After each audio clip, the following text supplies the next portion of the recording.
This is the Shoot at the Hip podcast, and this is part 2 of the Rich Swann arrest video. If you have not seen part 1, I encourage you to please subscribe to my YouTube channel. Check it out. Let me know what you all think. Let me know what you think about the whole Rich Swann arrest. How do you think that this is going to end up for Rich Swann? Part 1 was basically the news just broke, and I really didn't know that much about what was going on when it comes to Rich Swann. You know, we didn't know who, the person was, that he was with. We didn't know the story itself. But now that we see the news is starting to come out, we got the official police record of Rich Swann. And I have to tell you, ladies and gentlemen, this is some pretty graphic stuff that the police officer wrote down. And looking at this investigation report, I have to tell you, ladies and gentlemen, I really believe that his days as a WWE superstar are indeed numbered. It talks about a little bit about the story that happens. I'm going to read a little bit to you if you have not seen it. I'm going to give you the report and what it says, and I have to warn you, some of the verbiage in this investigation is a little bit graphic. I mean, it talks about him pulling her arm and putting his hand around her neck. It says he places her in a headlock and drags her back to their vehicle.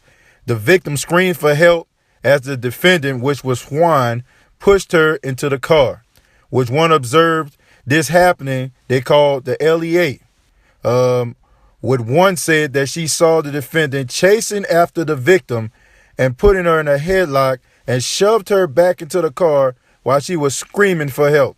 Witness number 1 said that the victim was beating on the window, screaming for help as they drove away. Witness number 1 also said that the victim seemed very afraid of the defendant and were trying to get away from him. Not good stuff at all. Not good stuff at all, man. I mean, there's a lot more. I ask that you check it out. It's circling online. But you have to believe that his days are indeed numbered in WWE. All of this stuff that's going around, all this domestic violence, sexual assault cases, every time you look at the news, you seeing somebody coming out talking about somebody molested them, sexually assaulted them, or abused them. This is not a good life for WWE, and Rich Swann is not a big enough star that he can just have any type of leverage to think that the WWE is going to sit behind him and think that they're not going to fire him. The only reason they haven't fired him right now, I basically think that they're trying to wait for all of the facts to come out, but his days are numbered. You're not going to see Rich Swann on television. You're not going to see Rich Swann on the pay-per-view at all on the network or whatsoever that's coming up.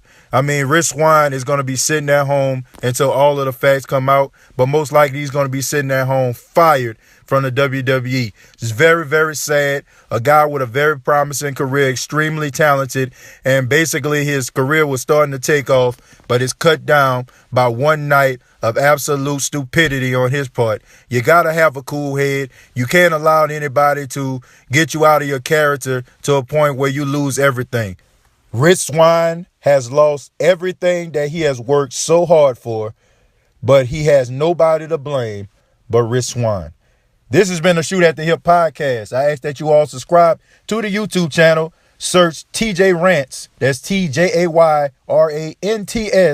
And go ahead and subscribe to the YouTube channel. Comment down below. Go ahead and give me a thumbs up or a thumbs down. If you don't like the video, really doesn't matter. I still love your feedback. Till next time, this is the Shoot at the Hip podcast, where we do it Monday through Friday, giving you the hottest news in professional wrestling. We global.